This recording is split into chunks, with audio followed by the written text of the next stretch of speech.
Shëndetje të teleshikues nderuar, jemi këtu me emisionin pyetje dhe përgjigje dhe kemi marrë disa pyetje nga rrjetet sociale që do t'ja bëjmë sot Hoxhës Orur Berisha dhe pa humbur kohë, t'ja fillojmë.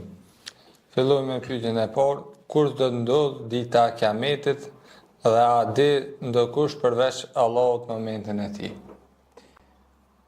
Bismillahirrahmanirrahim. Zotin e madhërshëm e falenderojmë, paqja qoftë mbi dërguarin e tij Fisnik Muhammedin alayhis salatu wassalam. Një pyetje shumë interesante që kjo pyetje u është shtru shumë ligjëruesve, hoxhallarëve, shkollarëve, studiuesve, por mbi gjitha kjo pyetje i është bërë edhe Muhammedit alayhis salam se kur do të ndodh Kiameti. Dhe shpesh edhe ka dhe ajetet të zbritura nga Kurani famullar të yes'alunaka anil yawmi s-sa'a. Të pyetin ty për ditën e dakikës ose sahati mram, si thon, apo kupton gjuhën e popullit. Pra është momenti i fundit i kataklizmës. Është momenti i përfundimit të kësaj dunjaje. Por se kur do të ndodh kjo, Allahu e din më së miri. Vetëm Zoti e din. E pyetën pejgamberin alayhis salam dhe tha, pra pejgamberi tregoi se është edhe hadithi i transmetuar nga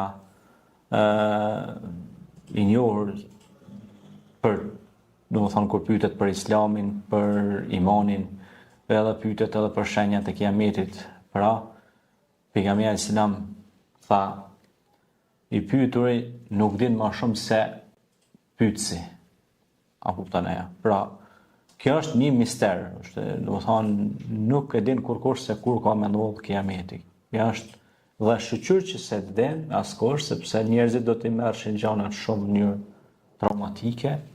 Prandaj edhe Zoti thotë në Kur'an të pyesin ty për ditën e Yawmuddin, përmendet për shemb dita e dinit, dita Yawmul Azim, për shemb dita e madhe, pastaj ka, pra ka shumë emra që përmendet. Kiameti. Momentin, pra saat, shukur i thomë na sahati, dakika, momenti i tij se kur do ndodh e din vetëm Allahu. Por një gjë duhet ditur, kullun men alayha fan wa yabqa wajhu rabbika dhul jalali wal ikram, gjithçka ka me përfundon këtë botë dhe ka me mbet veç Zoti. Domthonë një ditë pra ti ke lindur, do rritesh, do vdesësh edhe pastaj me shpresë tek Zoti që të shkosh në xhenet, në parajs, dhe pa dyshim që ne duhet bëjmë vepra të mira këtu, punë të mira, që të hyjmë në rahmetin e Zotit, që ta meritojmë me mëshirën e Allahut, pra që të hyjmë në xhenet.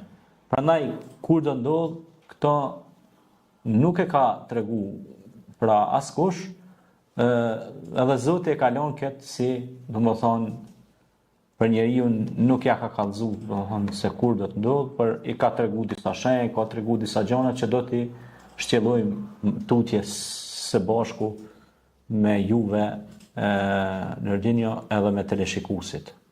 Faleminderit.